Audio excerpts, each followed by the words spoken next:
Booktube, it's Missy, and today I'm here to share with you guys my July anticipated reads. I normally film this a few days prior to the month, but yeah, I have been too tired. So I'm doing it today, July 1st, and thank goodness that all of the books that I will be mentioning won't be releasing until the 5th of July, so I'm a little early, just a little bit. All right, I have 7 books on my list. I'm super excited to share them with you, and so let's get started. The very first one is called Learning to Swear in America, and this is by Katie Kennedy. It comes out again on July 5th, and it's a contemporary sci-fi. It's about an asteroid that's coming to Earth and about a boy, I can't remember his name, Yuli? No. Yuna. Yuna is his name. He is from Russia and he is being sent to America to work for NASA because he's like a physicist, maybe? Like, I don't, he's a super smart Russian kid.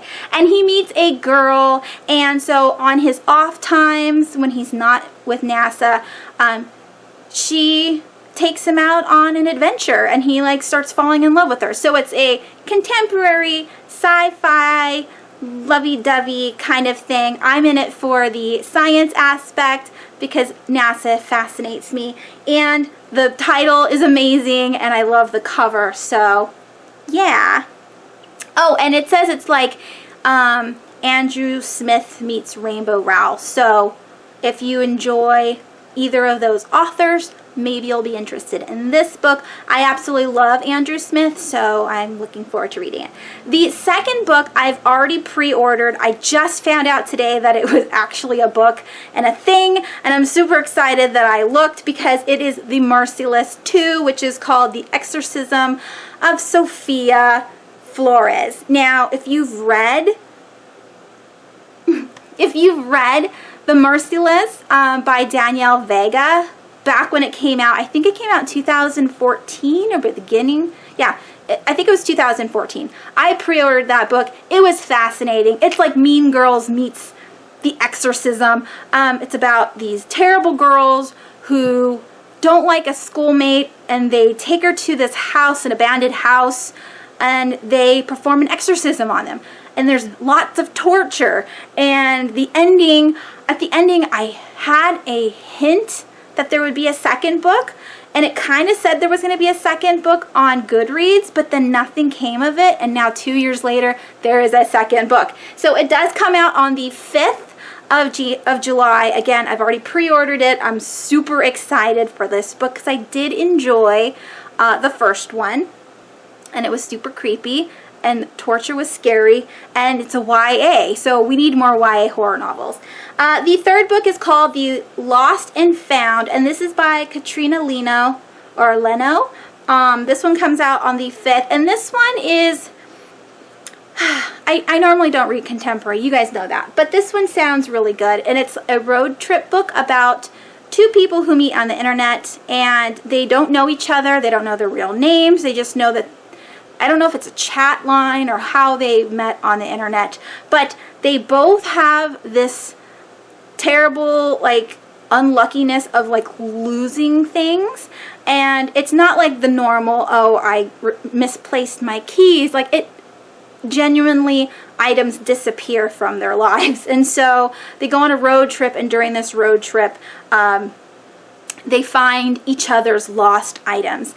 It kind of reminds me of a movie that I own that I can't think of the name of, but I will leave a picture here, and it's got a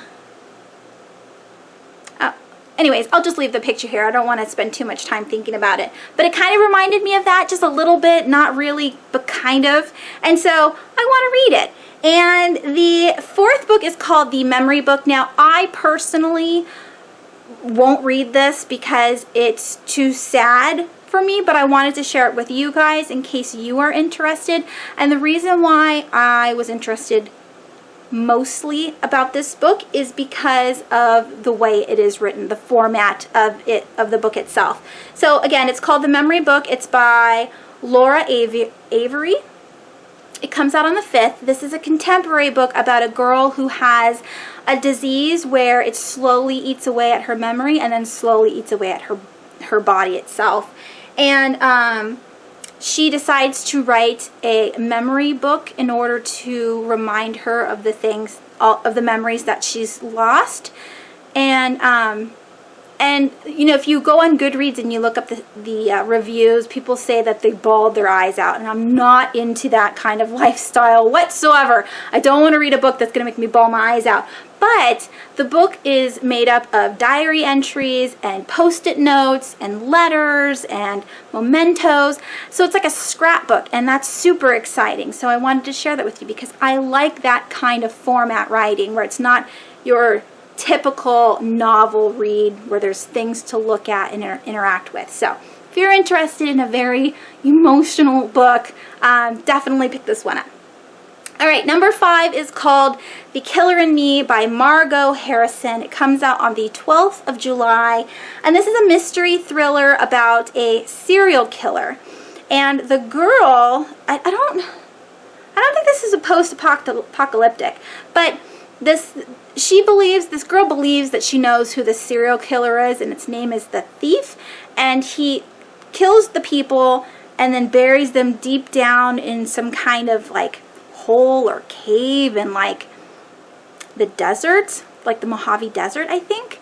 But when she actually meets the guy that she thinks is the serial killer, he's not who she expects him to be, and so she's confused. She doesn't know if she was, this whole time she's been like following a lie or whatnot, but it sounds interesting, and everyone says it's really creepy, super fast-paced, like the kind of scary that you'll have to lock your doors and windows. And so I am interested in a book that makes you want to read it only during the daytime. So that's on my list. Number 6 is called A World Without You, and this is by Beth Revis. I haven't read any books by her, but this one sounded good because it's about a kid who, his name is it Bo? I think his name's Bo. And he has a mental illness, but he believes it's not a mental illness. He believes he's actually got superpowers. So it's very strange. This one comes out on the 19th. This is a standalone book, so maybe if I like this writing, I'll like her other stuff. And so, yeah, it sounds cool because the boy definitely thinks he is not in a mental institute, but a school for kids who have superpowers but are trying to hide it from society.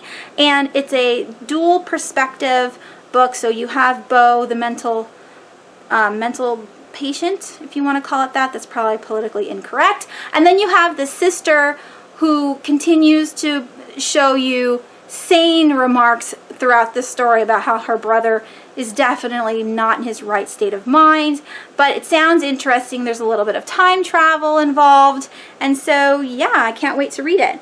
And the very last book on my list is called What the Dead Want, and this is by Nora Olson. This one comes out on the 26th of July, and it's a horror paranormal fiction, like historical fiction.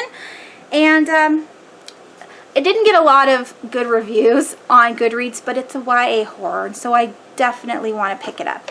And yeah, so there's that. All right, those are the books that I am anticipating for July. What are you anticipating? Leave me those books down below. If you know any other books that I should add to my list, let me know, and I will talk to you guys soon. Thanks for watching. Bye.